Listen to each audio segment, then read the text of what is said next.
Chris Hemsworth, and today we're breaking down a scene from our new Netflix movie, Shot by Shot. The movie's not called Shot by Shot. We're going to break it down shot by shot. Yes. You show me the kids, all right? I tell my people they pay you. Do you understand? Come on.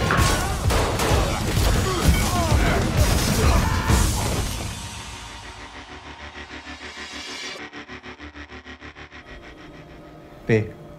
If not, blow his insides out. Who is that handsome villain? Who's that devil? I don't know.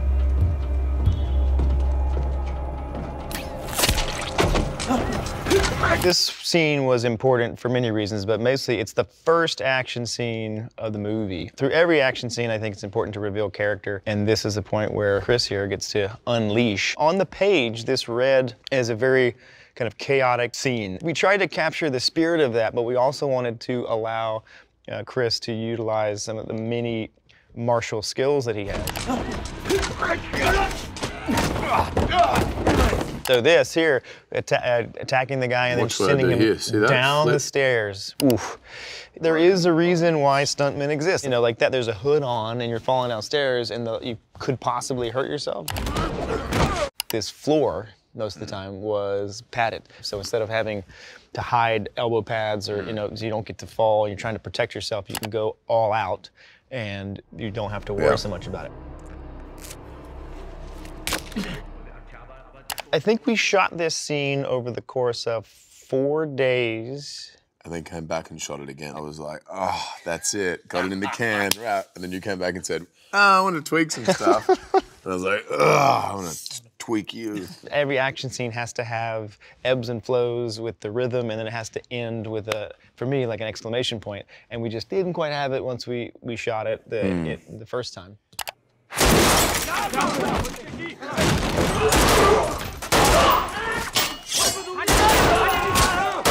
That first piece, what we tried to do is to show the ruthless efficiency that this character possesses with a weapon. And so we start at the top where he has a weapon, and then we slowly start to take away his weapons and make him improvise throughout the set.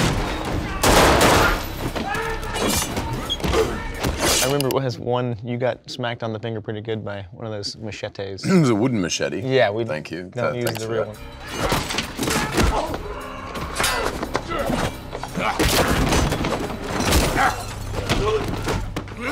Kind of, I wouldn't say improvised, but it was certainly the scene that was organically grown throughout the shooting of those 6 days, right? Yeah. Like a lot of the stuff you had heavily prepped, but then you would say, that doesn't look right, we'd do this, and we were kind of on the fly. Then one of my favorite things about these kinds of sequences, especially in working with someone like you, being in the space and seeing like, oh, he's a little taller than the stunt guy, he does this move better, let's change it to a right hand instead of a left. Having someone who is able to improvise makes something like this a very organic, creative process.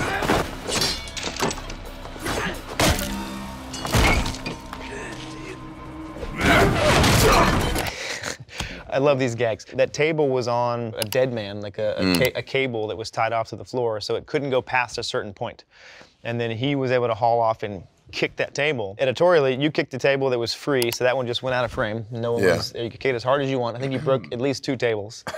So then in the reverse shot, we had another stunt guy kicking it, but it would stop before it hit the stunt guy in the face, because that would hurt. But the camera angle makes it look like he's taking it right in the teeth. Yeah. And then with the sound effect, it makes it very memorable.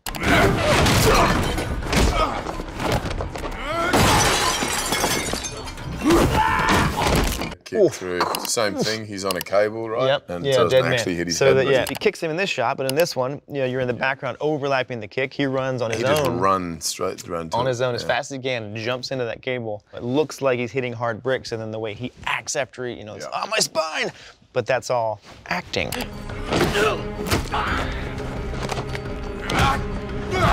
Oh, see that? See, you felt that, and you dummy. It was a dummy, it was a dummy. Yeah, which had a bit of weight in it too. It did. An idea that we'd had, and actually kind of stole it from Chad Stahelski and Dave Leitch. They tried some stuff in the John Wicks with dummies. You could do a similar move with a stunt guy, but not land on his head. No, you wouldn't be able to do it as violently, and yeah, right on its head.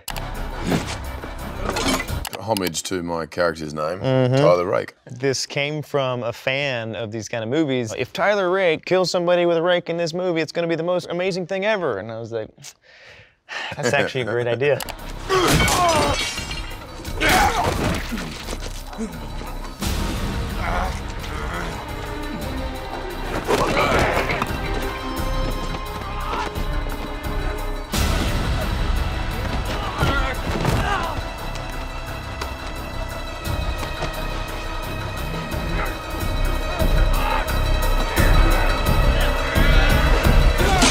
That was his last day on set.